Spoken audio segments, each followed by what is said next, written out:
Smeller Show. Tonight, Geraldo Rivera, comedian Blake Clark, astrophysicist and musician Dr. Fiorella Terenzi.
Thank you for appealing to my horror-like nature and rewarding me with that applause. Hey, band, you know what? We got new band leader, and we don't have a name for the band. What are we going to call ourselves, Dave? Well, first of all, tonight, can you call me Mr. X? Okay. I was speaking with Donald Sutherland earlier. He said that would be okay. Okay. But I think we should have like a phone in. What's our phone mail number? What is that number again? I always forget the damn number. What? Can we put that up? 213-871-8198. Okay, that's our phone mail. We'll have a little contest to pick the name of the band. The first name we get two of, we'll call them that. so here's our call. And I was just watching CNN before I came out tonight, and the polls have just closed in New Hampshire, and it's too close to call between Bush and Buchanan. Yeah! Wow. Everybody, we're mad as hell, and we're not going to take it anymore. Oh, yeah. Boy, that is surprising. Okay, what else is up in the news? A Northwest Airlines passenger was charged earlier this week with interfering with a flight crew. Evidently, he was yelling and choking a flight attendant over a problem with his soft drink. Wow. Pepsi, gotta have it. That is. The Arctic now has its own thinning ozone. Did you read that? There isn't a hole yet, but it is thinning. You know, maybe if we start in with the minoxidil right now. I'm just not a planet, I'm also a client.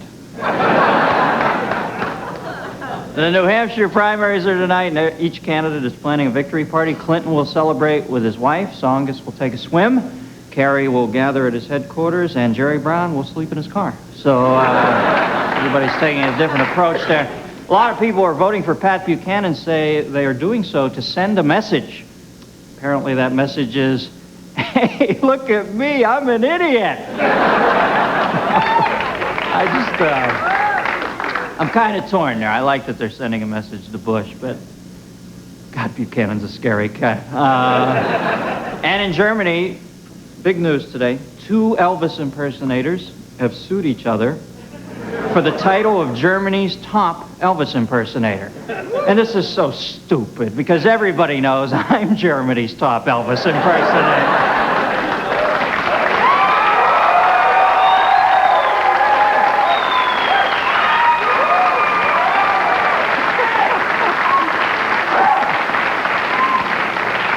That's all Elvis ever did, that little.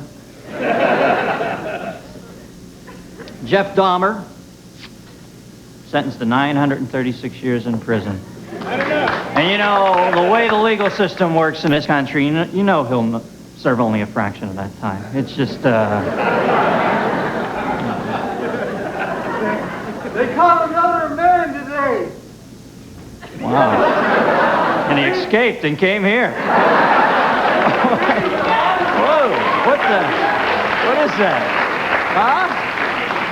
Whoa, Nicky, get me my Pope mobile.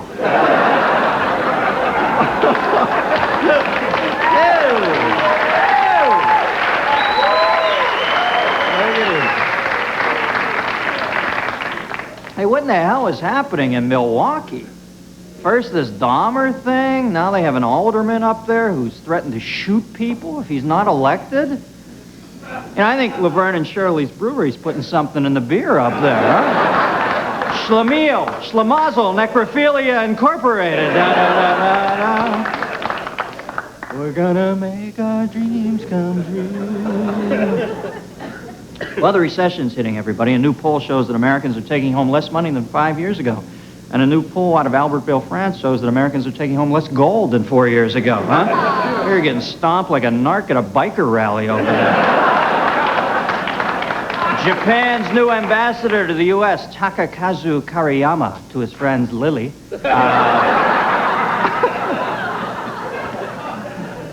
He's vowed to curb trade friction between our two countries by buying an American car. You know, I figure at that rate, all Japan has to do is appoint 5 or 6 million more ambassadors and we'll be in clover over here. It was revealed today that an American and a Russian submarine crashed in the Bering Sea last week. Yeah, the probable cause of the accident is thought to be Grey Poupon. They found a wallet today that belonged to George Washington. You see that? They knew it was George's because it had a wooden condom in it. Oh.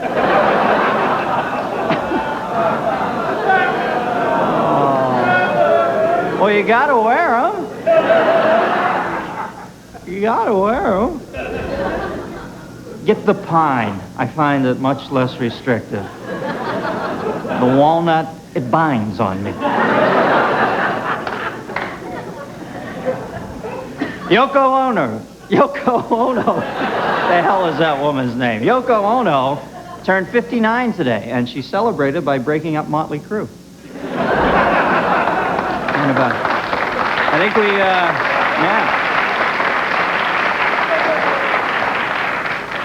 I think we have Vince Neil on here on Thursday. He's going to explain the... You hear the big breakup?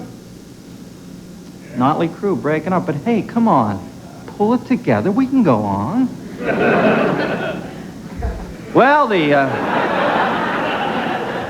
the flooding finally stopped out here in Los Angeles. You know, I found out a way to save money on sandbags. You just put up a fake abortion clinic sign and wait for the pro-life demonstrators to pile up outside the building. Kind of,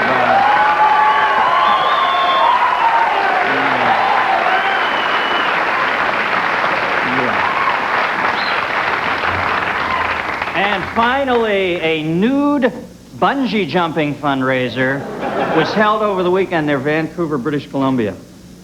Imagine that surprised a few boats passing under that bridge, huh? It's a bird, it's a plane, oh my God, it's a big hairy ass! And it's got my sandwich! We got a great show for you tonight. We have Geraldo Rivera is here, folks. Yeah. We have, get to the bottom of this sex thing with Geraldo. God, I hope I haven't slept with him. No, that was Phil. That was Phil. Okay, hey, I was a kid. We have comedian Blake Clark is here tonight. Blake Clark, yeah. And a fascinating lady. She is a astrophysicist, musician, quite a looker too. Dr. Fiorella Terenzi is here tonight, folks. We'll be right back. Oh, David.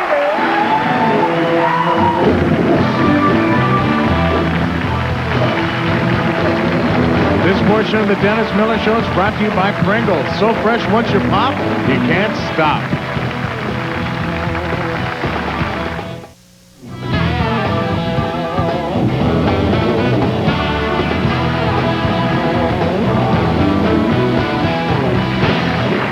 Welcome back. The band. What's that, yeah, thank you. Welcome back. What's that phone number again? I want calls on this band's name. So we put that phone number up? We gotta find a good name for this band. I'm voting for Lord Sutch and his heavy friends. You remember that group? Remember that rich English guy who paid Clapton and all those guys to jam with him years ago? You don't remember that? It was a tough time in my life. I was hallucinating by the minute. What else is up? It's just a love in here. Tune in, turn on, drop out. After nearly a month of sitting at this desk, I have seen the good and the bad sides of having one's own talk show. And so tonight, we explore the case for and against doing your own talk show. Case for doing your own talk show. You only have to work an hour a day. The case against, the last job I had, I only had to work 10 minutes a week. That's it.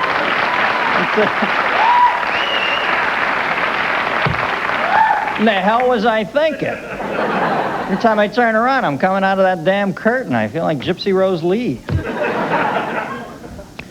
Case 4, you get to sit at a desk. Against, due to recent cutbacks in budget, you have to share it with another host. Oh, he's under there. Yeah. Whoa, are we sharing? The case 4, no one compares you to Sajak. Against, Rick D's name comes up a lot. Hey, Ricky, you're doing a hell of a job on that top 40 countdown.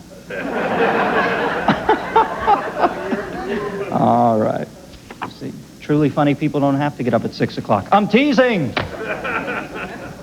The case 4, sorry, you're on to me. The case 4, the snappy banter between you and your band leader. The case against, while telling a story, the band leader casually mentions that everyone working on the show hates you. The case 4, huge billboards, sport your likeness. Against, you'll never be able to buy Penthouse anonymously again. Trust me on that one. The case 4, working in front of a live audience. The case against, during the monologue, a guy in the third row starts blowing you kisses. The case 4, you have consumer advocate David Horowitz as a guest. Against, in a dangerous toy segment, you are injured when you get too close to pneumatic hammerhead Barbie.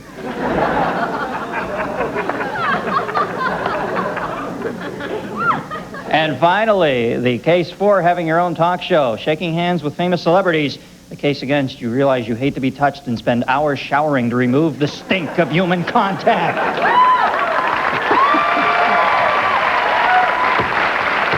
See?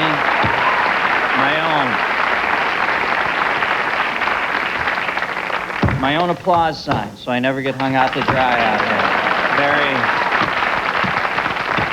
It's like if B.F. Skinner had a talk show. You know, my first guest has won 10 Emmy Awards, and he owes me a couple. No, he has also won the George Foster Peabody Award for Distinguished Achievement in Broadcast Journalism.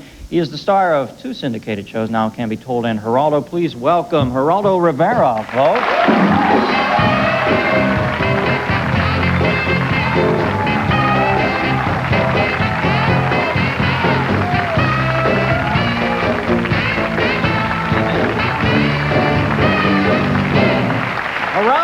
Folks. Hi, everybody.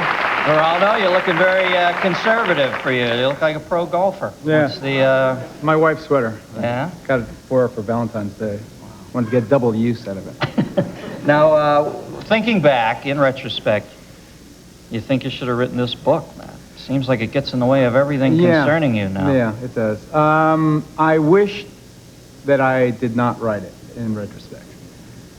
Every word in it is true precisely as I wrote it. It's an honest book. I think it's a much better book than the rap it got. But it caused so much tumult in my personal life and in my family life. It just it set me off my game for a while, if you know what I mean. So, in retrospect, I wish it's a lot like, in one important way, Salman Rushdie's Satanic Verses. A lot more people. No, let me explain why. I mean, before you get into devil worship. There are a few women in this town that want to kill you. No, a lot more people heard about that book and my book than actually read them, and what they heard was bad, basically. Yeah. That it was an ego trip, a tell-all. And it's more than that. You know, But who talked you into exposing myself? You know, see, that's the problem right there. You mean When the title? Yeah, they hear that title and they I go, picked the oh, title. geez. Yeah. But Well, I picked you know, the title before William Kennedy Smith was indicted for rape, before Clarence Thomas, before Wilt Chamberlain's 20,000 revelations. Has been a hot year. It's been Sex has been on the defensive. You know, when I came up with the idea, I thought it was clever. What was that? Somebody in the crowd? That was someone I slept with. Oh. Well,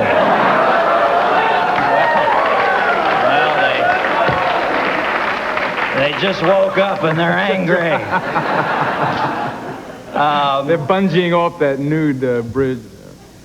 Now, what about, you know, it's funny, I was just watching a tape of your highlights backstage, and God, you've done some exciting things in your career, and I wonder if sometimes you worry about all this crap getting in the way of the fact that you have done some great work over the years, that Willowbrook thing, and I was watching you going behind the scenes in Laos, was it? Laos and Cambodia, yeah. Yeah, I worry about it, but life is short, and then you die. You know, you can't worry too much about it. I've been in the television game now 21 years. I've covered 12 wars. I've done probably 3,500 stories, and my biggest fear for many years was that on my tombstone they'd write, "He's the guy that opened Al Capone's vaults." But the thing is, those things, while you know it didn't pan out, it got huge ratings. These things bigger than the Super Bowl. And then it was bigger than the Super Bowl? Bigger than 82 share in Chicago. That's a lot. Wow. That's everybody with a TV set almost. And then it was the Nazi thing and the broken nose. You know, it just seems that there's some crazy thing every season that displaces the last crazy thing. But I think that if people stick with me, and you know, you really don't exist in television for 2 decades unless they do, thanks to that one person, the same one I made love with. If people stick with me, they see that I'm interested in the full range of human emotions, you know, and human experiences, from the serious and profound to the frivolous and funny. But when you're getting whacked by a chair from a skinhead, are you thinking cause, or are you thinking ratings at that moment? You know, Not true. I'm asking. In the video, it's clear what I was thinking. Once I got hit with the chair, that's the only shot that slob landed, because then I follow exactly the guy who threw the chair, and in the corner of the screen, it's me pounding the guy. Pounding. That's it. Geraldo, we'll be right back with more Geraldo right after this.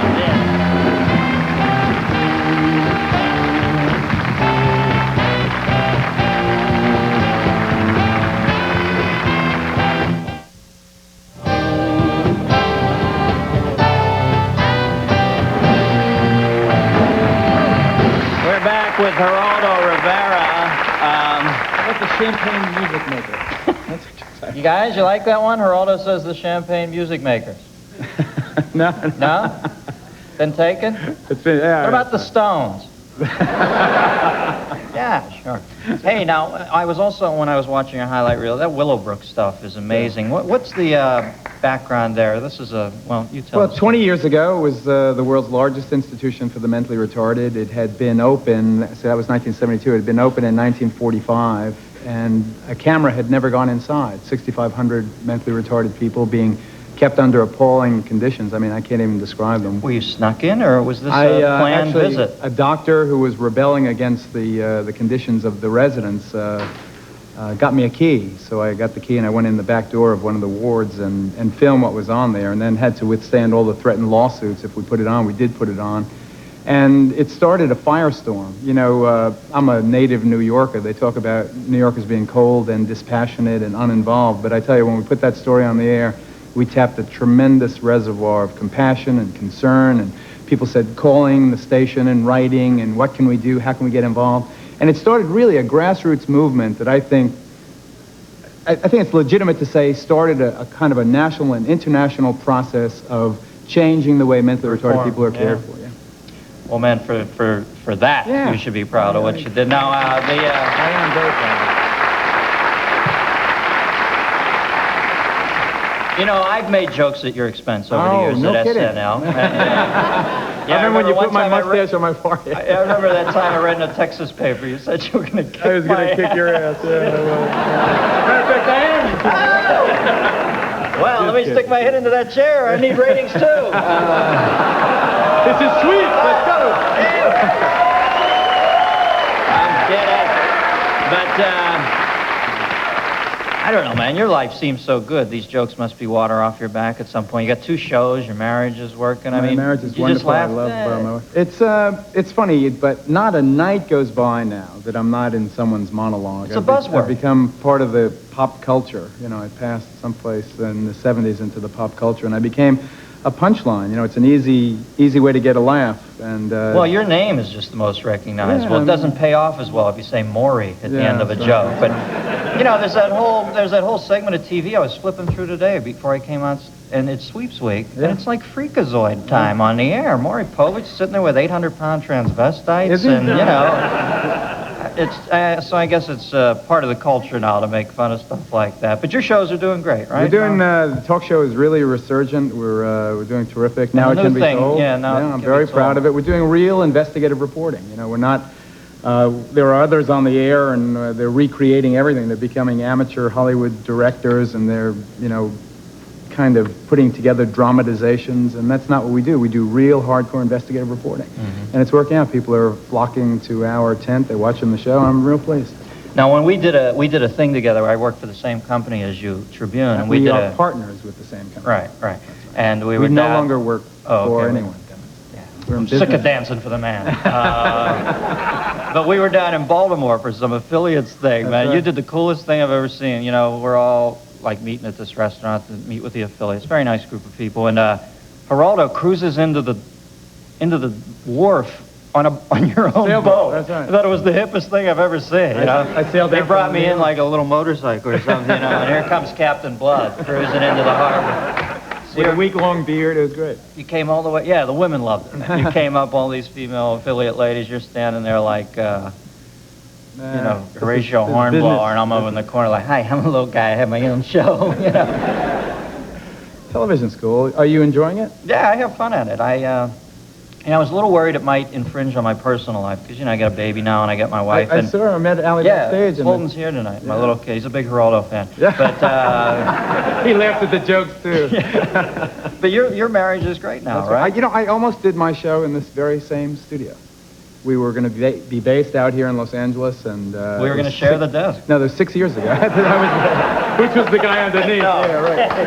That'll be in the Inquirer next week. Well, better me than Mick Jagger. But you know. Now, what's the story? You were flirting with Jagger? No, I wasn't flirting with Jagger. He was flirting with me. Wow. Now, what is that big set of lips coming at you like?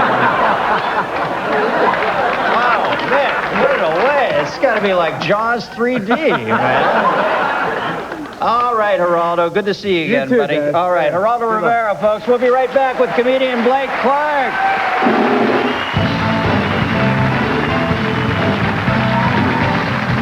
This portion of the Dennis Miller Show is brought to you by Toyota, reminding you to always buckle up. Do it for those who love you.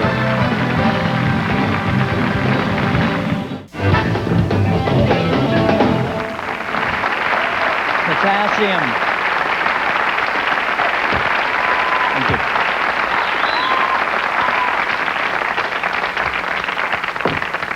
Potassium, kids, the key to any successful talk show. My next guest, a fine comedian who can be seen with Rodney Dangerfield next month in the film Ladybugs, and also next month in the film Shakes the Clown with Bob Goldthwait. Please welcome Blake Clark, folks. Blake.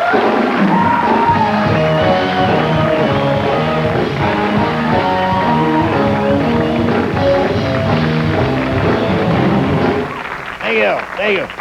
So I was reading where the Japanese said that all Americans are dumb, lazy, and illiterate, and well, I didn't really read it. I saw it on television. I was lying there on the couch, and well, I would have changed the channel, but my remote controller's broken, and I don't know how to fix it. Say, yeah, we're stupid, dumb, lazy, and illiterate. See, I'm used to that because I'm from Georgia. That's what everybody thinks we're like down here. Stupid, dumb, illiterate, lazy, collard green eating, pickup truck driving hillbillies who date our cousins, right? Sure, that's what you think. Well, I never dated my cousin. Slept with her, but I never took her anywhere. I like the South. In fact, I just got back from Orlando, Florida, which Florida isn't really a southern state. It's sort of like a northern state that slipped. But sort of part of New York that broke off and drifted south and attached itself to the underbelly of Georgia. But I was there. I was doing another USO Welcome Home to the Troops of Desert Storm. Yeah. I think that's I think that's what, number 3,895? Is that? Yeah. It's like every weekend these guys are at. Now let's show these guys how much we appreciate their effort. Let's make them march every day, every weekend, for the rest of their lives. Teach them to win a war. Like, not during the week when they'd get out of duty. No, it's on the weekends. Maybe these guys would like, maybe to date their girlfriends, drink a beer, go fishing, something. No, it's. I fought in Vietnam. We didn't have to worry about any parades. We pretty much had the weekend to ourselves, folks. Not that I'm bitter. Not that I'm bitter. Quite the contrary. Proud of our troops. They did a great job. It's nice to win one, It's nice to be back in the win column. Hey, it was a rat, but a win's a win. It counts. You notice this? Since Vietnam, we don't really fight a country unless we're pretty sure we can beat them. Think about it. Panama, Grenada, Iraq, no problem. But when they had that quasi-democratic revolution in China that was squashed by the 18 million man Red Chinese army, we're kind of over here going, hey, somebody ought to do something about that, man. But Iraq invades Kuwait, we're there. It's like, who invaded Kuwait? Iraq. Hey, they can't do that. Boom, dun, dun, dun, dun. Every time anybody asks, every time anybody asks President Bush about it, what about the deficit of trade? There's a parade. Yeah, the war lasted, 35 days? 35 days. The ground war lasted 100 hours. 100 hours. Hell, Mardi Gras lasts longer than that. With more American casualties. See, I knew the war would be quick. I didn't think it'd be that quick, but I knew it would be quick. Here's the first thing that tipped me off. See, Iran and Iraq fought a war, you might remember, for 8 years, right over the Gulf of Basra. 8 years. The front didn't move 30 miles east to west, north to south, for 8 years. I knew then firepower and mobility never occurred to either one of these two people. Never occurred to them to look at a map and go, why don't we go up here? There are no soldiers up there. Oh, they forget it. It was a stupid idea. Yeah, you don't want to go where there are no soldiers. Who would you fight? You'd be up against those unarmed civilians, and we know how pesky they can be, huh? Second thing that tipped me off, it took us 5 months to get in place. 5 months to deploy our troops. They waited. They waited. Didn't it ever occur to them to maybe attack when we had one brigade there or something? Or did they come out to the front every day and go, are you ready yet? Jesus, it's been 3 months. All right, we'll wait. So while they were waiting, they dug in. They built bunkers, and they dug trenches, and they dug tunnels, and they put their armor and their artillery in defilade, and they put out mines and obstacles and all that stuff.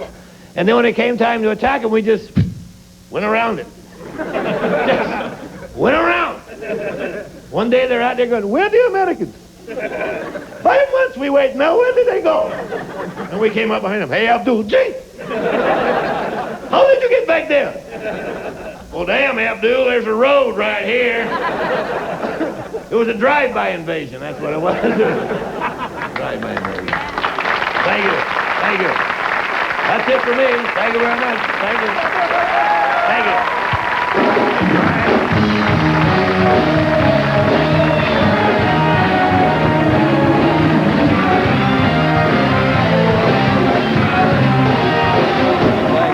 Blake. So that's how you do the Iraqi accent. Yes, something like that. That's That's generic Arabian. Yes. What was Hussein thinking, man? Last time I saw a battle plan like that, I was playing Stratego with Judy Landers. What was he thinking? What was he thinking? I mean, this is America, by God. We might not make a decent automobile in this country anymore. we might not make a decent TV of Visas an hour, but one thing we still do is kick butt. I mean, Yeah. we spent 3 We still make a... No, you're missing the point. We'll still make a damn fine bomb. Right, Rick. yeah, we do make a fine bomb. But Now, you're as an ex-Vietnam vet, I'd be interested in hearing your perspective on gun control in this country. well, see, Well, I'm just saying, something that I think is obviously we should have. here's, but I don't know what the hell. here's one of the I do too. Here's one of the things. Not now.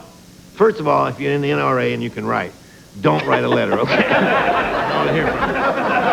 So I don't think we got any radical.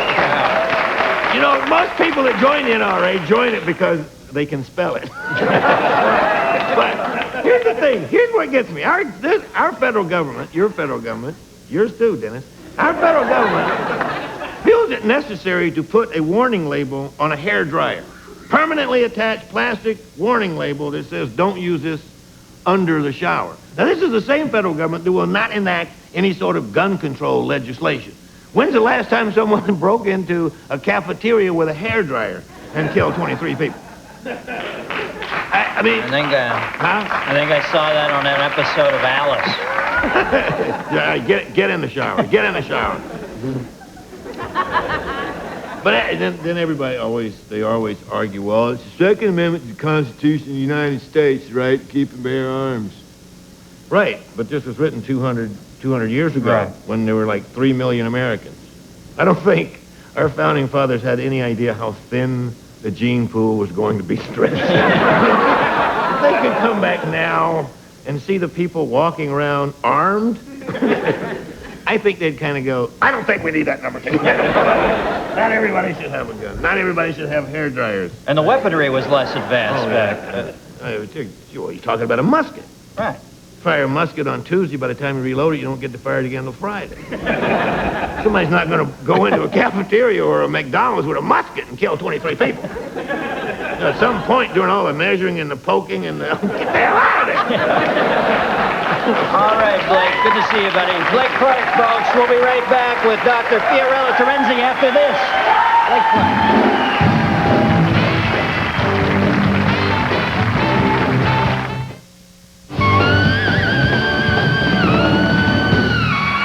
Welcome back, folks. The band.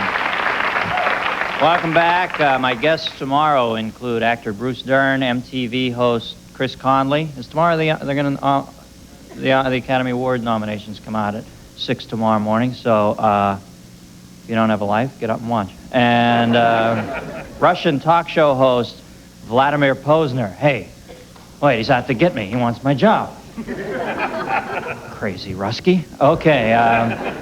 The British royal family is a constant source of fascination for Americans, and what better way to understand the royal life than with a page from Princess Di's daily Filofax. All right, 9 a.m., fake fire drill with palace guards. 10:30 a.m., go out, wave. 1:30 p.m., visit Parliament, feign interest. 3 o'clock, stop at drugstore for more Tiara Bright. Slow day for Princess Di. 3:30 p.m., down the pub for Wet Monarch Chug-a-Lug contest. 4 p.m., forget tea time, Oprah's on. 7 p.m., finish macrame nose cozy for Charles. 7:30, work on gum wrapper chain. 7:45, king-size tankard of sherry. 8 p.m., bang my forehead bloody trying to escape this gilded cage. 8:15, suggest to Charles he use his ears for bat-like echolocation techniques. 8:30, call Queen Mother, ask her if she has Prince Albert in a can. 9 p.m., convert Fergie's culottes into camping gear for the kids. That's the day in the life.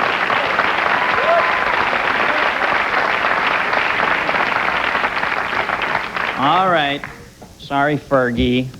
My next guest is originally from Italy. She's right here in the cover of Mondo magazine, she being the Zoftig crazy blonde. She is also an astrophysicist and a musician. Cross between Carl Sagan and Madonna. Please welcome Dr. Fiorella Terenzi, folks.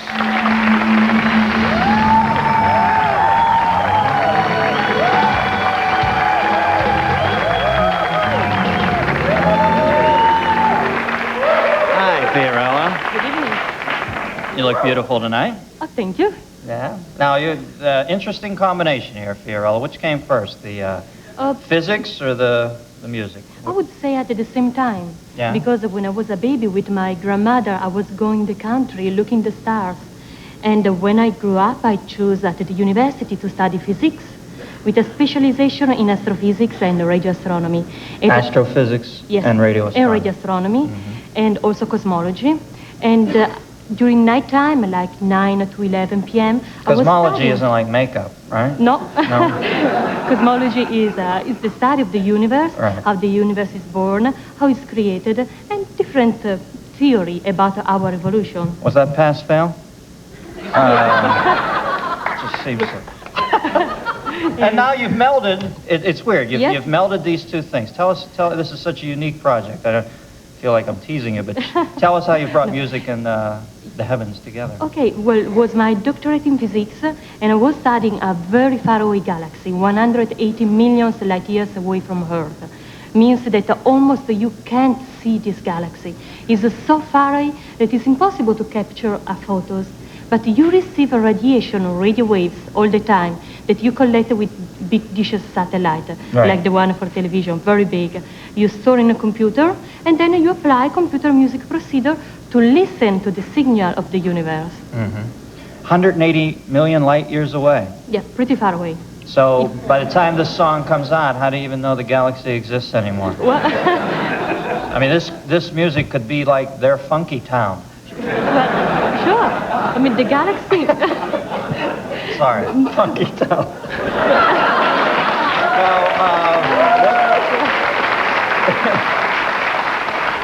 So you take the music, you feed it into the computer, and You then put there's in the a... computer, and then you realize that the music and astronomy are not so far away, because the radiation from one galaxy and also musical notes, they are very, very close together. They are very similar.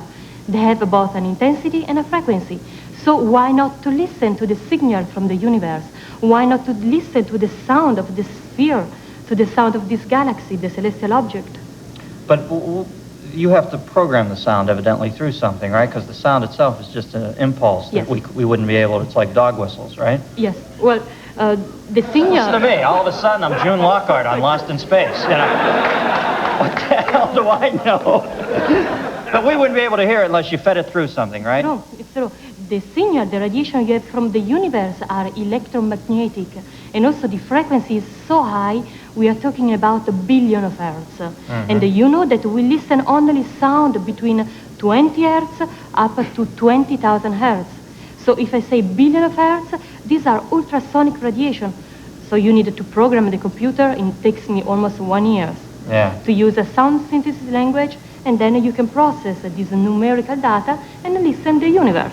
Folks, do I go to the wall for you? Anybody can give you hammer. I'm giving you music from the heavens. We'll be right back with music from Dr. Fiorella Terenzi after this.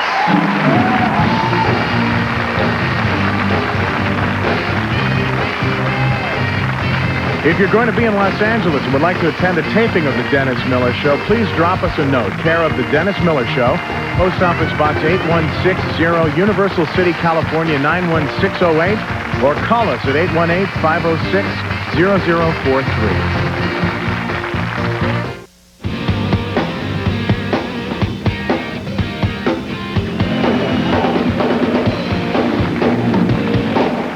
We're back.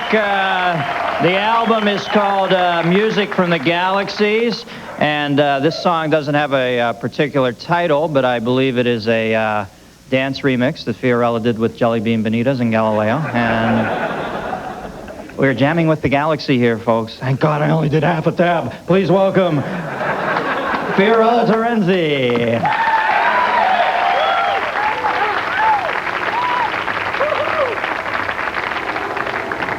Listening to the universe, electromagnetic signal, radio waves from the space, noise, sound, and music, galaxies.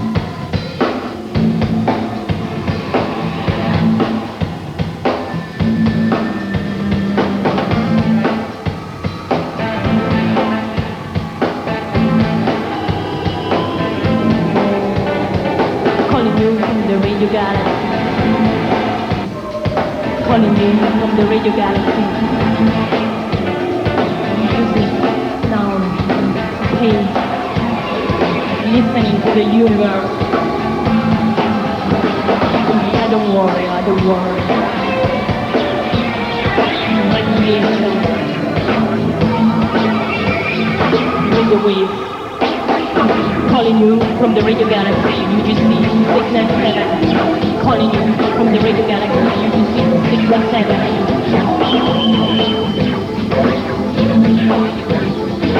Sound,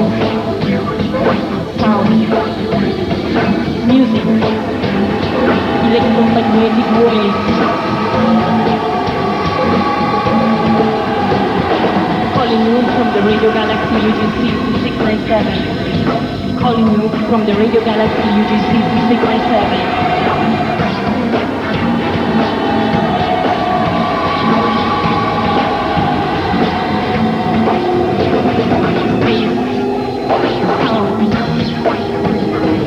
Calling you from the radio galaxy, UGC 697. Calling you from the radio galaxy, UGC 697. Calling you. Space.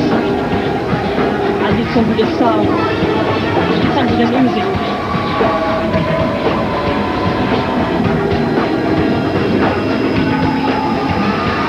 Calling you from the radio galaxy, UGC 697. Calling you from the radio galaxy, UGC 697. Calling you from the radio galaxy. You listen to the universe. You listen to the universe. Calling you from the radio galaxy, UGC 697. Radio galaxy. Radio movement.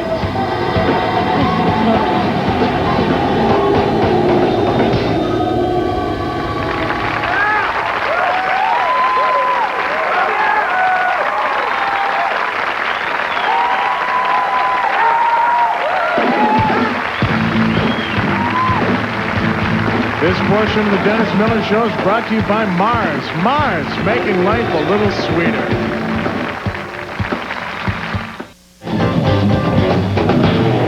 Welcome back, folks. Welcome back. Welcome back. Exit polls just in show that Bush nipped something. No, he nipped Pat Buchanan in New Hampshire, although final exit polls of people who are about to kill themselves within the next 3 days show Buchanan